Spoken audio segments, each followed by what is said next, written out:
कहानी की शुरुआत होती है एक ग्रुप एक्सप्लोरर की टीम से जो साउथ अटलांटिक ओशन के बीच में होते हैं। उस शिप पर डेविड नाम का एक वेदर ऑफिसर था जो मौसम का हाल बताता है। वो लोग एक ऐसे आइलैंड की तरफ जा रहे थे जो समंदर के बीचों बीच मौजूद था। सरकार ने डेविड को वहां इसलिए भेजा था ताकि वो उस आइलैंड के बदलते मौसम का ऑब्जर्वेशन कर सके। डेविड को लगभग 1 साल तक वहां रुकना था मौसम का डेटा कलेक्ट करने के लिए। पूरा साल मौसम का डेटा कलेक्ट करने के बाद फिर उसे वापस लौट आना था। डेविड को साल भर का खाना और जरूरत का सारा सामान दे दिया गया था। कई दिन के सफर के बाद आखिरकार वो आइलैंड तक पहुंच गए। वो लोग बोट की मदद से उस आइलैंड पर उतरे। ये आइलैंड पूरी तरह से वीरान था, जहां एक परिंदा भी दिखाई नहीं दे रहा था। उस आइलैंड पर एक लाइट हाउस और एक छोटा सा घर था जहां डेविड को रहना था, क्योंकि इससे पहले भी एक रॉबर्ट नाम का वेदर ऑफिसर यहाँ रहता था, लेकिन अब उसकी ड्यूटी का वक्त खत्म हो चुका था। उसने 1 साल तक अकेले उस आइलैंड पर रहकर मौसम का डेटा कलेक्ट किया। अब उसकी जगह डेविड यहाँ पूरा साल मौसम का डेटा कलेक्ट करने के लिए रहेगा और वो पुराना ऑफिसर रॉबर्ट शिप के साथ वापस चला जाएगा। लेकिन जब पूरी टीम ने घर को विजिट किया तो वो हैरान रह गए, क्योंकि वहाँ किसी भी इंसान का नामो निशान नहीं था। कमरे के अंदर पुराने ऑफिसर का सारा सामान यहाँ वहाँ बिखरा पड़ा था। जिसके बाद कैप्टन और डेविड ने सोचा कि शायद लाइट हाउस में कोई हो सकता है। कैप्टन और डेविड बिना वक्त गंवाए लाइट हाउस की तरफ बढ़ते हैं और वो सब वहाँ एक अजीब नजारा देखते हैं। वो देखते हैं कि पूरा लाइट हाउस तेज और नुकीले लकड़ियों से घिरा हुआ था, जैसे किसी ने जानबूझकर उसे बंद कर दिया हो ताकि कोई भी अंदर न जा सके। जिसके बाद कैप्टन और डेविड ने लाइट हाउस का गेट कई बार नॉक किया, लेकिन अंदर से कोई रिस्पॉन्स नहीं मिला। आखिर में उन्होंने गेट को जोर से धक्का दिया और अंदर घुस गए। लाइट हाउस के अंदर उन्हें एक आदमी मिला जिसका नाम ग्रूनर था। जब उन्होंने ग्रूनर से पुराने वेदर ऑफिसर रॉबर्ट के बारे में पूछा तो उसने जवाब दिया कि वो तो मर गया है। वो समंदर की तरफ गया लेकिन दोबारा कभी लौटकर वापस नहीं आया। ग्रूनर की बातें सुनकर डेविड और कैप्टन दोनों चौंक गए। ये सब सुनने के बाद कैप्टन ने डेविड से कहा, अगर तुम अब भी चाहो तो हमारे साथ वापस चल सकते हो। लेकिन डेविड ने वापस जाने से इनकार कर दिया। डेविड ने सोचा अगर वो सरकार को उस आइलैंड का एक्यूरेट वेदर रिपोर्ट दे पाया तो उसे काफी मोटी रकम मिल सकती है। जिसके बाद कैप्टन ने उसे एक गन दी खुद की प्रोटेक्शन के लिए, और कैप्टन ने डेविड से कहा कि ये जगह मुझे सेफ नहीं दिखाई दे रही, अपना ख्याल रखना। इसके बाद उसे वहीं पर छोड़कर वो सब वापस चल दिए और अब ये दोबारा वापस 1 साल बाद आएंगे। कैप्टन के जाने के बाद डेविड ने घर को थोड़ा सेटल किया, रहने के काबिल बनाया। रात होने के बाद उसे ड्रॉर में एक डायरी मिली जो पुराने वेदर ऑफिसर रॉबर्ट की थी। उस डायरी में आइलैंड के बारे में बहुत कुछ लिखा था। डायरी में एक मिस्टीरियस क्रीचर के बारे में कुछ बातें लिखी गई थी, लेकिन सब कुछ साफ नहीं था, कुछ बातें अधूरी थी। डेविड हर लाइन को ध्यान से पढ़ता गया। उस डायरी में कुछ अजीब तरह के जानवरों के स्केचेस भी बने थे। डेविड को समझ नहीं आया उसने ऐसी पिक्चर्स क्यों बनाई थी। शायद वो अकेला था और टाइम पास के लिए ऐसा किया होगा। डायरी के एक पेज पर पुराने ऑफिसर के वाइफ की फोटो भी लगी थी। डेविड वह डायरी पढ़ते पढ़ते थक गया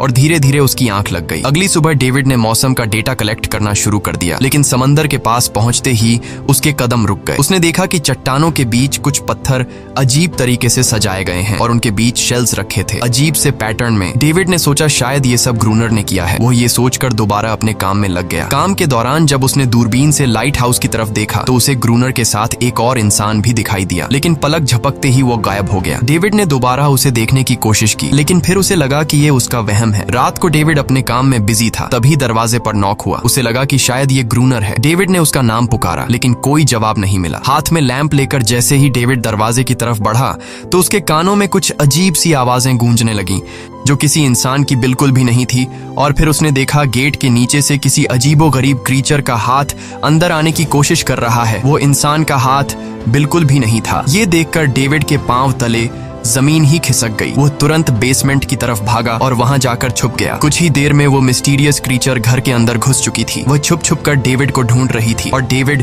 बेसमेंट के एक छोटे से दरार से उसे देखने लगा। डेविड की हलचल से उस क्रीचर ने डेविड को देख लिया, जिसके बाद वो क्रीचर डेविड को मारने के लिए तेजी से उसकी तरफ भागा और दरार से उसे पकड़ने की कोशिश करने लगा। तो डेविड ने खुद को बचाने के लिए फौरन चाकू उठाकर उसकी आंख में दे मारा। वो क्रीचर चीख के भाग गई, लेकिन वो कभी भी वापस आ सकती थी। और डेविड के दिमाग में ये बात कंफर्म हो गई कि जो डायरी में क्रीचर के बारे में बात लिखी थी वह सच है। डर के मारे वो पूरी रात सो न सका। अगली सुबह जब डेविड घर से बाहर गया तो उसने रेत पर कुछ पैरों के निशान देखे जो किसी इंसान के बिल्कुल भी नहीं थे। वो निशान सीधे समंदर की तरफ जाकर खत्म हो गए थे। अब डेविड को सब समझ आ गया था कि क्यों ग्रूनर ने लाइट हाउस के चारों ओर नुकीली लकड़ियां लगाई हैं। अब डेविड जान गया कि अगर मैं इस घर में रहूंगा तो वो क्रीचर मुझे कभी भी मार सकते हैं। डर के मारे डेविड लाइट हाउस की तरफ दौड़ता है और ग्रूनर को चिल्लाकर कहता है, गेट गेट खोलो, मुझे अंदर आना है। लेकिन ग्रूनर उसे अंदर नहीं आने देता और कहता है तुझे शिप के साथ लौट जाना चाहिए था। डेविड निराश होकर वापस लौटता है क्योंकि क्रोनर उसे लाइट हाउस के करीब भी नहीं देखना चाहता था। वो उसके ऊपर पानी गिराकर उसे दूर जाने को कहता है। अब उसे खुद ही कुछ करना होगा। उसने घर की हर एक विंडो को लकड़ी से बंद कर दिया,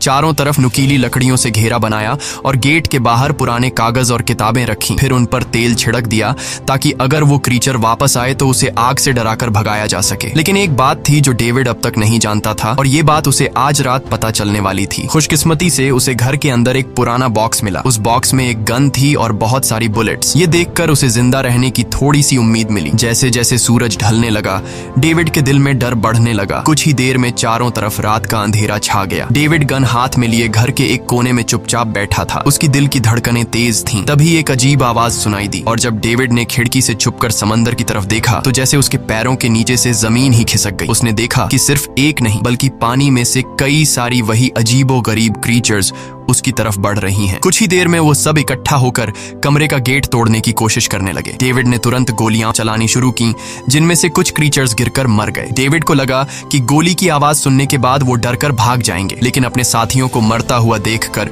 वो और भी ज्यादा गुस्सा हो गए। तब डेविड प्लान बी अपनाते हुए गेट के बाहर रखे कागजों और पुरानी किताबों को आग लगा देता है। आग देखकर वो क्रीचर्स डर के मारे वापस समंदर में लौट गए, लेकिन अब वही आग डेविड के घर तक पहुंच चुकी थी। घर के दरवाजे ने आग पकड़ ली और धीरे धीरे फैलने लगी क्योंकि पूरा घर लकड़ी का बना हुआ था। डेविड ने तुरंत एक चादर में खुद को लपेटकर अपनी जान बचाई और बाहर निकलकर लाइट हाउस के पास एक बड़े पत्थर के पीछे छुप गया। क्रीचर्स को शूट करते वक्त डेविड के हाथ में काफी गहरी चोट भी आई। तभी अचानक तेज बारिश शुरू हो गई। आग धीरे धीरे बुझने लगी, लेकिन पूरी रात की बारिश के बाद भी सुबह तक डेविड अपना घर नहीं बचा पाया। पूरा घर जलकर लगभग राख हो चुका था। अब अगर डेविड को जिंदा रहना है तो उसे लाइट हाउस में पनाह लेनी होगी। उसने अपनी राइफल उठाई और लाइट हाउस के पास के पत्थरों के बीच छुप गया और इंतजार करने लगा कि कब ग्रूनर पानी भरने आएगा। जब ग्रूनर पानी भरने के लिए लाइट हाउस से बाहर निकला तो डेविड उसके पीछे पीछे चल दिया, लेकिन तभी अचानक एक अजीब सा क्रीचर जो ग्रूनर के पास ही था उसने डेविड पर हमला कर दिया। लेकिन किसी तरह करके डेविड ने उसे काबू कर लिया। वह क्रीचर ग्रूनर का रक्षक था। जब वह उसे शूट करने वाला था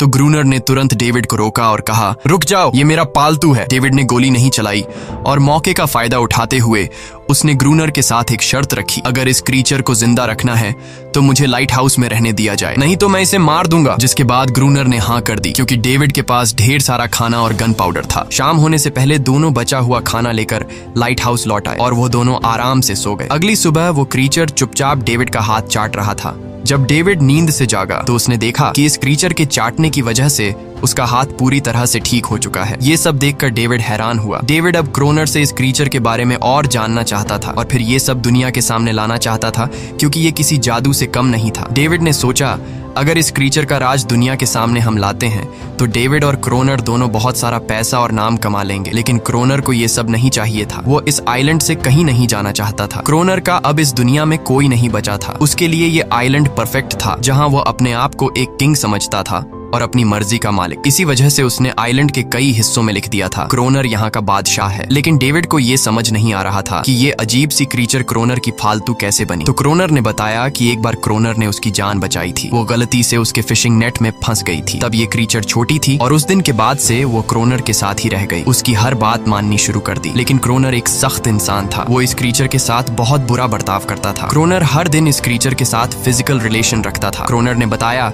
कि एक बार इस क्रीचर ने मुझ पर हमला भी किया था और उसके बदले में क्रोनर ने उसे ऐसी सजा दी कि उस सजा के बाद वो क्रीचर अपने आप को क्रोनर की गुलाम समझने लगी। और आप सब भी समझ गए होंगे कि हर रात वो क्रीचर समुद्र से बाहर क्यों आते हैं। वो सभी इसलिए आते हैं ताकि अपने साथी को क्रोनर से छुड़वाकर वापस ले जाए। लेकिन क्रोनर ऐसा नहीं होने देता। वो क्रीचर्स दिन के उजाले में अटैक नहीं कर सकते क्योंकि सूरज की रोशनी उनकी स्किन जला देती है। डेविड अब यहाँ और नहीं रहना चाहता था। वो किसी तरह से आइलैंड से अपनी जान छुड़ाना चाहता था। खैर, शाम होने लगी और क्रोनर ने उससे कहा, गन लेकर रेडी हो जाओ क्योंकि वो क्रीचर्स कभी भी हमला कर सकते हैं। वो लाइट हाउस की लाइट ऑन करने के लिए तैयार हो गए और कुछ ही देर में समुद्र से बड़ी संख्या में क्रीचर्स निकलकर बाहर आ गए। वो लाइट हाउस की तरफ बढ़ते जा रहे थे। क्रोनर उन पर लगातार फायर करता जा रहा था, लेकिन डेविड पूरी तरह से डर गया था। वो लाइट हाउस के अंदर की तरफ आने लगा। क्रोनर के बार बार कहने के बावजूद वो बस एक कोने में चुपचाप बैठा रहा और कुछ ही देर में डेविड बेहोश हो गया। क्रोनर पूरी रात अकेला इन क्रीचर्स से लड़ता रहा। अगली सुबह क्रोनर ने गुस्से में डेविड के मुंह पर पानी डालकर उसे उठाया और कहा, अगर तुम्हें जिंदा रहना है तो इनकी जान लेनी होगी, नहीं तो तुम्हें लाइट हाउस से निकाल निकाल दिया जाएगा और तुम्हें मेरी हर बात माननी होगी। रोजाना पानी भर कर लाना, लाइट हाउस के छोटे बड़े काम करना और रात को मेरे साथ गार्ड ड्यूटी भी करनी होगी। अब डेविड के पास दूसरा कोई ऑप्शन नहीं था। इसी वजह से ये सब करना उसकी मजबूरी बन गया। डेविड अब क्रोनर की हर बात मानने लगा, लेकिन एक चीज थी जो उसे बिल्कुल भी पसंद नहीं आई। वो ये थी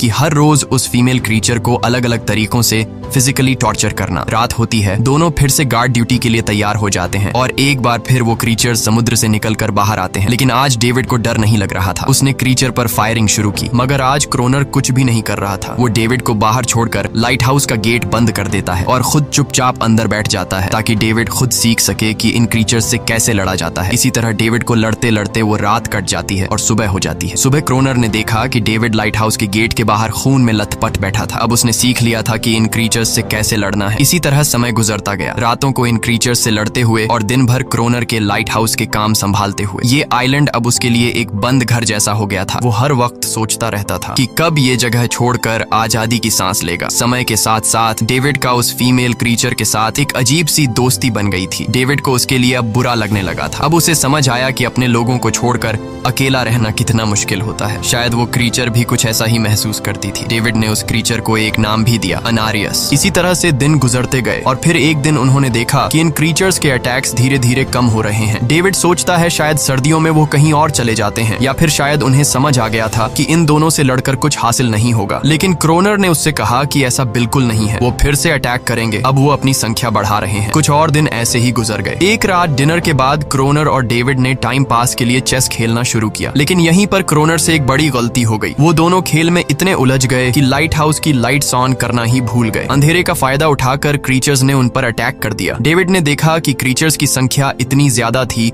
कि दो लोग मिलकर भी ज्यादा देर तक नहीं लड़ सकते थे और इस बार उनके पास कोई प्लानिंग भी नहीं थी। गन्स की बुलेट्स भी ऑलमोस्ट खत्म हो चुकी थी। किसी तरह बचते बचाते वो लाइट हाउस के टॉप तक पहुंच गए, लेकिन इस बीच क्रोनर के पैर में गहरी चोट आ गई। वो क्रीचर्स आज उन पर भारी पड़ गए थे। दोनों को लगा कि आज उनकी मौत पक्की है, लेकिन खुशकिस्मती से सुबह हो गई। जैसे ही सूरज धीरे धीरे उभरता है, वो क्रीचर्स लाइट हाउस छोड़कर समुद्र में वापस चले जाते हैं। कड़कती धूप निकलने के बाद एनेरियस क्रोनर के जख्म को ठीक करने की कोशिश करती है, लेकिन अब तक डेविड को समझ आ चुका था कि वो इन क्रीचर्स के साथ ये लड़ाई जीत नहीं सकते। बुलेट्स भी अब खत्म होने के करीब हैं। उनके पास खाना भी इतना नहीं है कि वो ज्यादा देर तक चल सके। लकीली अगले दिन जब डेविड लाइट हाउस के बाहर इधर उधर घूम रहा था तो उसने समुद्र में एक जहाज देखा। वो जल्दी से अंदर से फ्लेयर गन लाया और जहाज को सिग्नल देने गया, लेकिन क्रोनर ने उसे रोक दिया क्योंकि वो नहीं चाहता था कि डेविड यहाँ से जाए। उसी वक्त अनारियस ने क्रोनर पर हमला कर दिया। वो डेविड को क्रोनर से बचाना चाहती थी। क्रोनर किसी को भी ये आइलैंड छोड़ने नहीं देना चाहता था। ये आइलैंड उसकी अपनी दुनिया थी जहाँ वो एक किंग की तरह रहता था। वो डेविड को भी जाने नहीं देना चाहता था। इतने समय से अकेला रहने के बाद अब उसके पास कोई था जिससे वो बात कर सकता था, और अगर डेविड उस शिप में वापस चला गया तो वो वहां जाकर सबको एनेरियस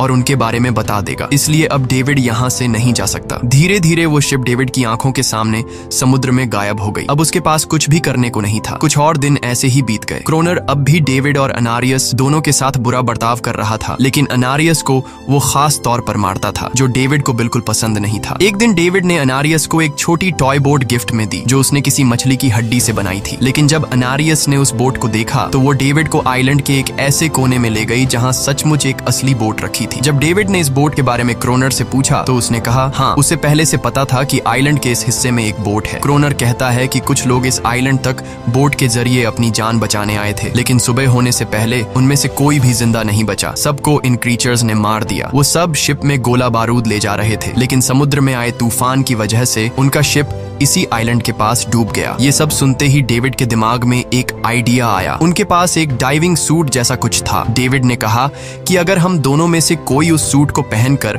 समुद्र के उस हिस्से में जाए जहां वो शिप डूबी थी, तो हो सकता है उन्हें कुछ बुलेट्स या डायनामाइट मिल जाए जिससे इन क्रीचर्स से लड़ना आसान हो जाए। लेकिन क्रोनर ने इस बात को मानने से इनकार कर दिया, पर डेविड अपनी जान को खतरे में डालकर ये काम करने को तैयार था। कुछ और दिन ऐसे ही गुजर गए। डेविड और अनारियस के बीच एक गहरा कनेक्शन बन गया। डेविड डेविड उसे पसंद करने लगा था। इन दोनों को रोमांस करते हुए ये सब क्रोनर ने चुपके से देख लिया। क्रोनर को लगा कि अनारियस उसे छिन जाएगी, इसलिए डेविड को रास्ते से हटाना पड़ेगा। अगले दिन क्रोनर खुद डेविड की बात मानने को तैयार हो जाता है। वो डेविड से कहता है, ठीक है, तुम सूट पहनकर नीचे पानी में जाओगे और वहाँ ढेर सारा RDX कलेक्ट करोगे, फिर मैं तुम्हें बोट से ऊपर की तरफ खींच लूंगा। लेकिन क्रोनर का असली इरादा कुछ और ही था। वो चाहता था कि डेविड उसकी मदद से समुद्र के नीचे रखे डायनामाइट के बॉक्सेस वापस सरफेस तक ले आए और उसके बाद उसे वही समंदर में अकेला छोड़ दे ताकि वो क्रिएचर्स उसे मार दें। इस तरह डायनामाइट भी उसके पास आ जाएगा और अनारियस फिर से उसकी गुलाम बन जाएगी। वो दोनों बोट में बैठकर उस जगह पहुंच गए जहां शिप पानी में डूबा था। डेविड ने डाइविंग सूट पहना